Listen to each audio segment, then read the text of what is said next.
Millions of seniors face arthritis pain daily, but the good news is that with the right knowledge and strategies, it doesn't have to control your life. Let's take a closer look at what's really causing this pain, because once we understand the enemy, we can fight back more effectively. The fear when pain takes over daily life. Margaret had always prided herself on her independence. At 72, she still lived in the same cozy house where she'd raised her children, surrounded by the familiar creaks of wooden floors and the soft hum of memories in every corner. But lately, those floors didn't just creak, they seemed to groan under her weight, each step sending a sharp reminder through her knees that something wasn't right. It started subtly. A twinge in her right hip when she bent to pick up the newspaper. A stiffness in her fingers that made buttoning her blouse a frustrating puzzle. At first, she dismissed it as normal aging. After all, hadn't her mother always said, after 60, everything starts complaining? But then came the mornings when she'd wake up with her hands clenched into stiff, aching claws, taking long minutes to uncurl. The garden she once tended with love now felt like a battlefield, weeds mocking her as she struggled to kneel. The fear crept in slowly, like fog over a quiet lake. It wasn't just the pain, it was what the pain represented. Would she soon need help showering? Would she have to give up her weekly card games because shuffling the deck hurt too much? The worst moments came when her grandchildren visited. They'd dash ahead of her on walks, their laughter fading into the distance as she lagged behind, gripping her cane. Wait for Grandma, her daughter would call, but the word stung. She didn't want to be the one who needed waiting for. One rainy afternoon, Margaret sat at her kitchen table, staring at the unopened jar of strawberry jam her neighbor had brought over. Her knuckles, swollen and tender, throbbed at the mere thought of twisting the lid. Tears welled up as she pictured her younger self, strong, capable, the woman who'd single-handedly organized church bazaars and hauled groceries up the porch steps without a second thought. Where had that woman gone? This fear of losing not just mobility, but identity, is what so many seniors face when arthritis tightens its grip. It's not vanity to mourn the ease of movement you once had. It's human. The simple acts we take for granted, tying shoelaces, turning a doorknob, lifting a grandchild, become milestones when they're threatened. And with that threat comes a quieter, deeper dread. If I can't do these things, who am I? But here's what Margaret didn't yet know. That fear, while real, doesn't get the final say. Arthritis may be a lifelong companion for many seniors, but it doesn't have to be the boss of your days. The journey to managing it begins with understanding, not just the disease, but yourself. Acknowledging the fear is the first step toward disarming it. Because once you name what scares you, you can start chipping away at its power. Margaret's turning point came that same evening when her eldest granddaughter, Lily, plopped onto the couch beside her. "Grandma," she said, studying Margaret's hands with a child's blunt curiosity, "why do your fingers look like that?" Instead of deflecting, Margaret found herself saying, "Because they're a little broken, sweetheart. But we're going to fix them." She wasn't sure yet how. But for the first time in months, the fog of fear lifted just enough to let in a sliver of light. Key themes explored in this chapter. The emotional toll of arthritis beyond physical pain. How fear of losing independence manifests in daily life. The shift from dismissing symptoms to confronting them. The importance of self-perception and identity in health journeys. The cause, what's really happening inside your joints. Margaret sat in the doctor's office, nervously rubbing her thumb over the swollen knuckles of her opposite hand. The sterile scent of antiseptic filled the air, and the crinkling paper beneath her on the examination table seemed to amplify her unease. Dr. Reynolds, a kind-faced woman with silver streaks in her hair, gently lifted Margaret's hands, turning them over with practiced care. "Tell me," Dr. Reynolds began, "does the stiffness last longer than 30 minutes in the morning?" Margaret nodded. Sometimes an hour. And when it rains, my knees feel like they're full of ground glass. Dr. Reynolds sighed, not dismissively, but with the weight of recognition. What you're describing is classic osteoarthritis, Margaret. But let's talk about what that really means. The silent breakdown of cartilage. She pulled out a diagram of a joint, two smooth bones with a pearly white cushion between them. This, she said, pointing to the cushion, is cartilage. Think of it like the shock absorbers in your car. Over time, the cartilage wears thin. And once it's gone, she tapped the image where the bones now touched. Bone on bone. That's the grinding pain you feel. Margaret frowned. But why me? My sister is older than I am, and she's still hiking. Ah, Dr. Reynolds said, leaning forward. That's where it gets interesting. The culprits behind joint damage. She explained that arthritis isn't just about age, it's a mix of factors. Genetics, if your parents had arthritis, you're more likely to develop it. It's like inheriting your mother's blue eyes, only less charming. Past injuries, that time you twisted your ankle in your 40s? Or the broken wrist from slipping on ice. Even healed, they leave behind vulnerabilities. Repetitive motion, all those years sewing, gardening, or typing, they add up. Joints aren't meant to repeat the same motion thousands of times. Weight, every extra pound puts 4 times the pressure on your knees. It's like carrying a sack of flour everywhere you go. Margaret thought of her decades as a seamstress, hunched over her machine, fingers flying. She thought of the stubborn holiday weight she'd never quite lost after retirement. It all made sense now, but knowing the why didn't erase the ache in her hands. Inflammation, the hidden fire. Dr. Reynolds continued. When cartilage breaks down, your body panics. It sends inflammation to help, but that's like pouring gasoline on a campfire. The swelling, the heat, the redness? That's your joints crying out for relief. Margaret's eyes widened. So when my knees feel hot and tight? Exactly. Inflammation is both the alarm and the arsonist. The mind-body surprise. Then came the revelation Margaret hadn't expected. Stress worsens it, Dr. Reynolds said. Cortisol, the stress hormone, eats away at cartilage. Ever notice flare-ups when you're worried or lonely? Margaret flashed back to last winter, when her son's job loss had kept her up at night, and her hands had seized up so badly she couldn't hold a fork. You're saying my emotions are melting my bones? Not melting, the doctor chuckled. But yes, your mind and joints are in constant conversation. And right now, yours are arguing. A glimmer of control. As the appointment wrapped up, Dr. Reynolds handed Margaret a pamphlet, but it was her final words that stuck. You can't regrow cartilage, Margaret. But you can slow the damage, cool the inflammation, and teach your joints to move smarter. This isn't a life sentence, it's a negotiation. Walking to the parking lot, Margaret flexed her fingers experimentally. For the first time in years, the pain had a reason. And reasons, she realized, are the first step to solutions. Common conditions, the many faces of arthritis pain. Margaret stood in front of her bathroom mirror one morning, gripping the edge of the sink as another wave of stiffness radiated through her hands.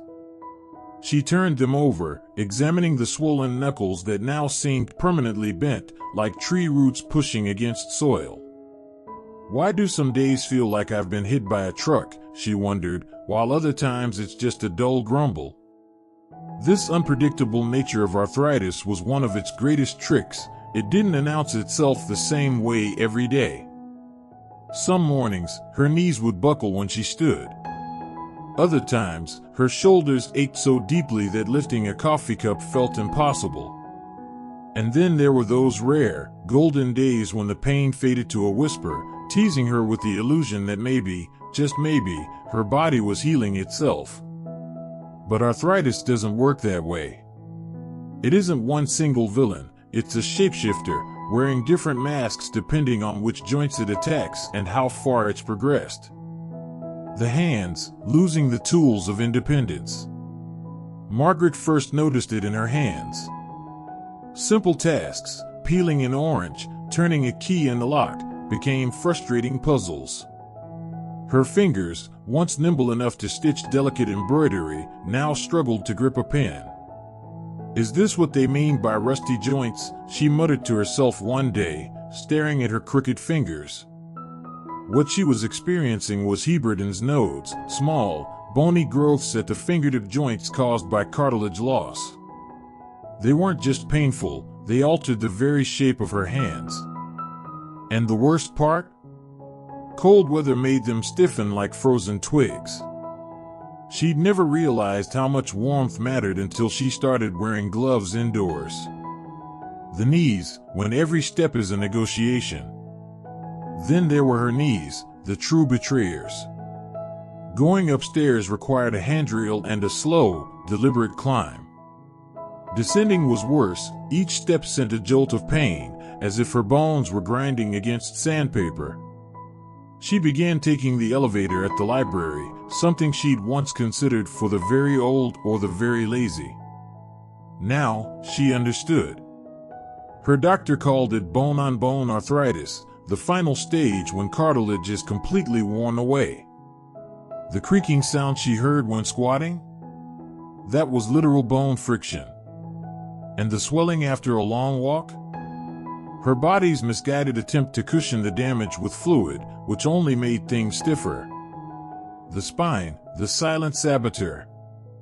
But the most insidious pain was in her lower back, a deep, persistent ache that radiated down her legs. Some mornings, she'd wake up feeling like her spine had been welded overnight. Bending to tie her shoes became a strategic maneuver. That's spinal osteoarthritis, Dr. Reynolds explained. When the vertebrae rub together, they can pinch nerves. That's why you feel it in your legs. It's like a telephone wire sending pain signals down the line. Margaret hadn't realized how much she relied on her spine until it started protesting. Even sitting too long in her favorite armchair could leave her stiff and sore. The emotional weight of flares. What no one warned her about were the flares, those unpredictable days when the pain exploded without warning.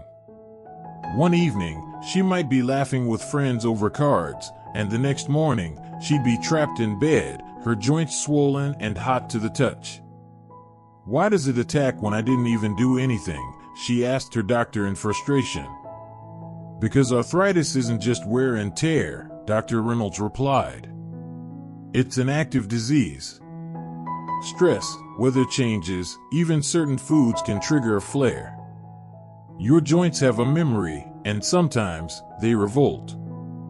The realization, arthritis wears many masks. Margaret began keeping a journal, jotting down when the pain spiked and what she'd done that day. Slowly, patterns emerged. Rainy days equals stiffer hands. Too much sugar equals swollen knees. Skipping her morning stretch equals back pain by noon. She wasn't just battling arthritis, she was learning its language. And once she understood how it spoke to her, through her hands, her knees, her spine, she could start answering back. The remedy, outsmarting arthritis at its own game.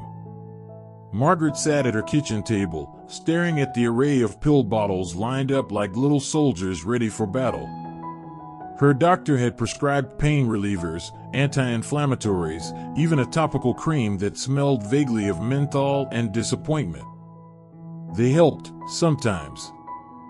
But swallowing pills felt like surrendering to the pain rather than defeating it. There had to be a better way. That's when she remembered her grandmother's old saying, "You don't fight fire with fire. You fight it with water, with dirt, with anything that changes the game." Arthritis was her fire. And it was time to change the game. Movement, the counterintuitive weapon. The idea that exercise could ease joint pain seemed laughable at first. How could moving more hurt less? But her physical therapist, a cheerful woman named Linda, explained it simply: your joints are like rusty hinges. If you don't weld them by moving, they'll only get stiffer. So Margaret started small. Water aerobics in the community pool, where buoyancy cradled her knees while resistance strengthened them.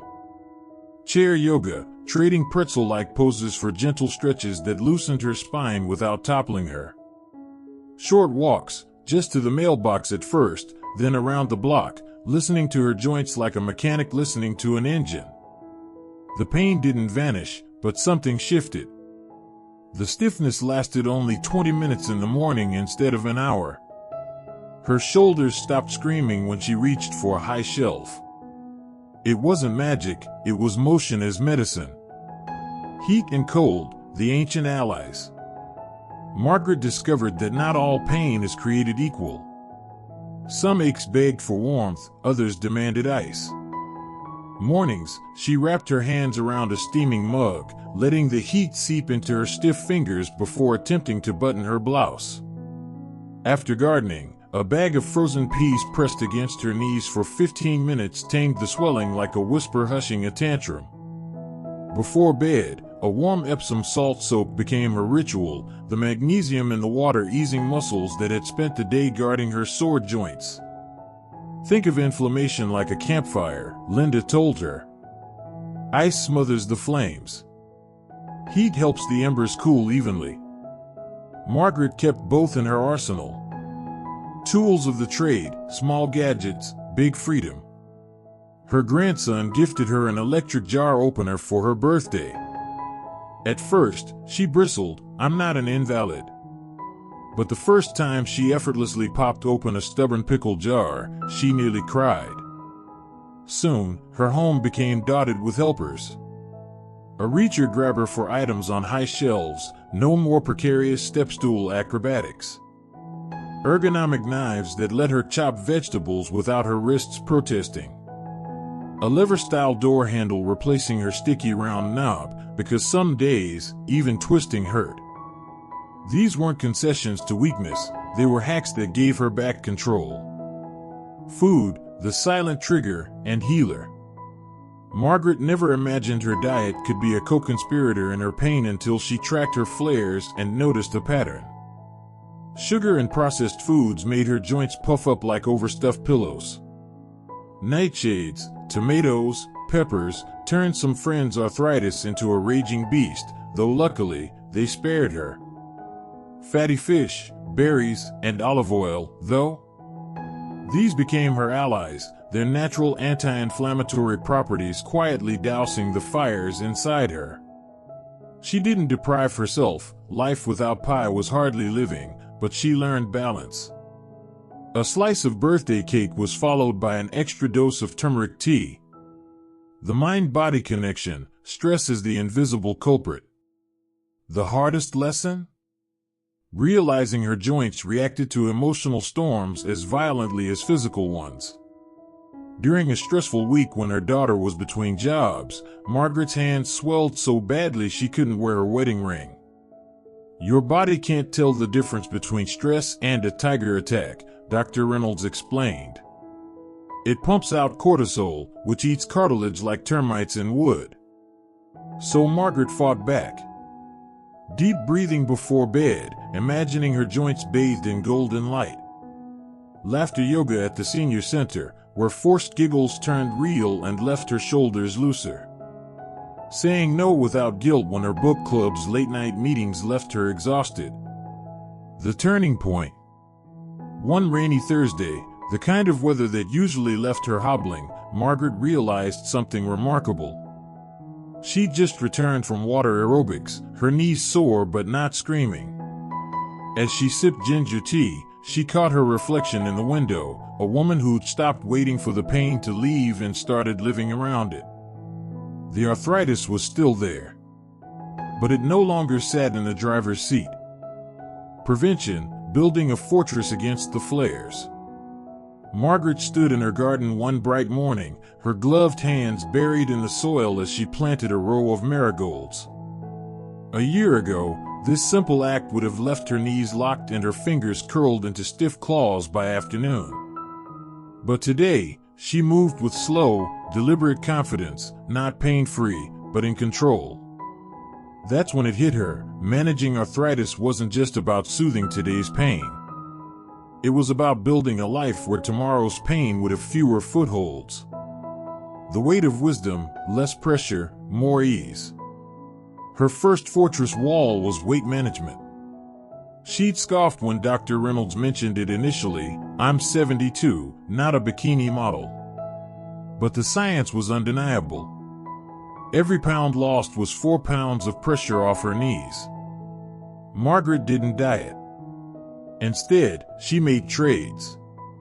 Swapped her afternoon cookies for almond-dusted dark chocolate, satisfying the sweet tooth with less sugar inflammation. Discovered roasted chickpeas, crunchy, salty, and packed with protein that kept her fuller longer.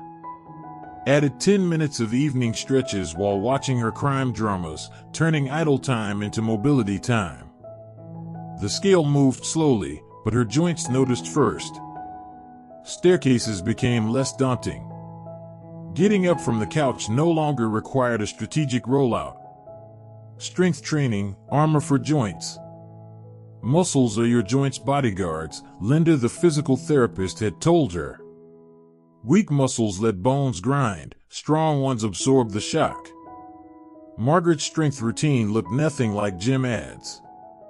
Soupkin lifts at the kitchen counter for her shoulders. Sit-to-stands from her favorite armchair, counting aloud to distract from the effort.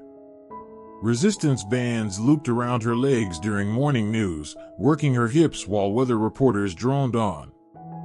The day she carried her grocery bag upstairs without pausing to rest, she texted her daughter, "Guess who just defeated the milk jug stairs?" Balance, the art of not falling. After her neighbor Edith took a bad tumble from unsteady feet, Margaret got serious about balance. She turned daily habits into practice. Brushing her teeth on one foot, hand hovering near the sink. Wobbly walks along sidewalk cracks, pretending they were balance beams. Tai Chi in the park, where slow motions felt like dancing underwater. It paid off when she caught herself mid-slip on a wet floor, her stronger ankles correcting before her old ones would have failed. Sleep, the nighttime repair shift. Arthritis pain loved midnight. Margaret fought back with a pre-bed ritual. Heating pad on her stiffest joint for 15 minutes, like tucking it in with a warm blanket. Magnesium lotion rubbed into her hands, the absorption eased cramps better than pills. Pillow fortressing, one between her knees, another supporting her neck, all mimicking the water's buoyancy she loved in therapy. When she woke at 3 a.m. with throbbing fingers, she didn't rage. She reached for the paraffin wax kit she kept bedside, dipping her hands into warm relief like a spa in the shadows. The community effect. The final piece surprised her. Arthritis hated company. Joining the Senior Center's Joint Ventures group gave her tips she'd never considered, e.g., sliding a gardening stool instead of kneeling. Laughter that made her forget her hips ached until the meeting ended. A purpose, mentoring new members gave her pain meaning. On bad days, someone always had a fresh hack. Try pickle juice for cramps, insisted Walt, the group's self-proclaimed mad scientist. The gift of grace. Margaret's fortress wasn't perfect. When she overdid it pruning roses and spent 2 days recovering, she didn't berate herself. She taped a note to her shears, 3 bushes max. Prevention, she realized, wasn't about perfection. It was about stacking small, stubborn defenses, knowing some days the pain would scale the walls, but fewer than before. As she wiped soil from her gloves that morning, she spotted a sprout from last year's forgotten seeds. It had pushed through cracks in the patio, thriving against odds. Margaret smiled. She understood that plant. The journey is not alone. Margaret sits on the porch, holding a warm cup of chamomile tea. Her fingers, once clenched in pain, now hold the cup firmly. She looks out at the garden, once a battlefield, now a peaceful paradise. Joint pain is not the end, Margaret whispers as if to her old self. It's just a new chapter, the chapter in which you learn to listen to your body more than ever. She knows she is lucky. Lucky to have found these secrets before giving up on life. Lucky to have found a caring doctor, companions, and a community that is always willing to share. But your journey is just beginning. Do you want to? Discover the secret to natural pain relief using herbs from a 40-year experienced joint specialist? Get a 7-day anti-inflammatory menu designed specifically for Vietnamese people? Join the Healthy Living After 60 community with friends who understand your every pain? Register now to receive the complete Control Joint Pain Without Drugs document set for free. Margaret puts her hand on her heart, where the pain cannot reach. You deserve to live a life that is easier than this. Let us accompany you on that journey. Leave a comment, "I want to be pain-free," or send a direct message to receive personalized advice. Every gentle step you take today is a gift you give to your own future. Margaret, 73, once thought she would never hold scissors to cut flowers again. Don't let joint pain steal the little joys of life. The journey to overcome pain is always easier when you have someone to accompany you. We are here for you.